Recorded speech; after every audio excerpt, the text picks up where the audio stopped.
അവൻ ചുങ്കക്കാരുടെയും പാപികളുടെയും കൂടെ ഇരുന്ന് ഭക്ഷണം കഴിക്കുന്നത് കണ്ടിട്ട് വേദപണ്ഡിതന്മാരും പരീക്ഷന്മാരും അവന്റെ ശിഷ്യന്മാരോട്, ഇവൻ ചുങ്കക്കാരുടെയും പാപികളുടെയും കൂടെ ഇരുന്ന് ഭക്ഷണം കഴിക്കുകയും പാനം ചെയ്യുകയും ചെയ്യുന്നത് എന്ത് എന്ന് ചോദിച്ചു. യേശു അത് കണ്ടിട്ട് അവരോട്, രോഗികൾക്കല്ലാതെ സ്വസ്ഥന്മാർക്ക് വൈദ്യനെ കൊണ്ട് കാര്യമില്ല.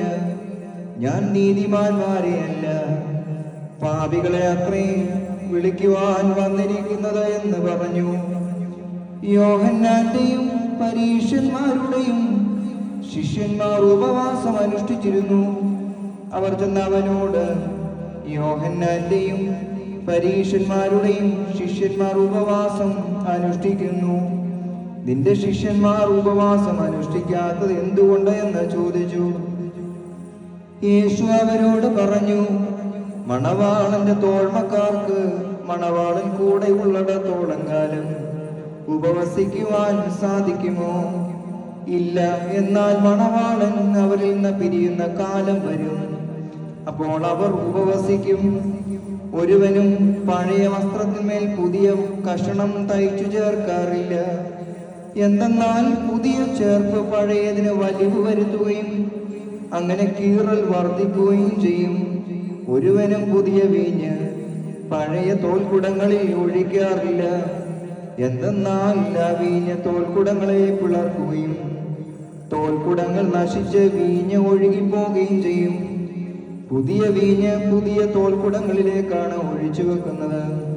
യേശു ജനസമൂഹത്തെയും തന്റെ ശിഷ്യന്മാരെയും വിളിച്ചിട്ട് അവരോട് പറഞ്ഞു, എന്നെ അനുഗമിക്കുവാൻ മനസ്സുള്ളവൻ തന്നെ തന്നെ ത്യജിച്ച് തന്റെ കുരിശുമെടുത്ത് എന്റെ പിന്നാലെ വരട്ടെ.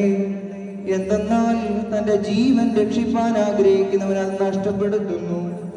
എനിക്ക് വേണ്ടിയും എന്റെ സുവിശേഷത്തിന് വേണ്ടിയും തന്റെ ജീവൻ നശിപ്പിക്കുന്നവൻ അത് രക്ഷിക്കുന്നു. ഒരു മനുഷ്യൻ ലോകം മുഴുവനും നേടിയിട്ട് തന്റെ ആത്മാവിനെ നഷ്ടപ്പെടുത്തുന്നുവെങ്കിൽ അവൻ എന്ത് പ്രയോജനം? അല്ലെങ്കിൽ മനുഷ്യൻ തന്റെ ആത്മാവിന് പകരമായി എന്താണ് കൊടുക്കുക?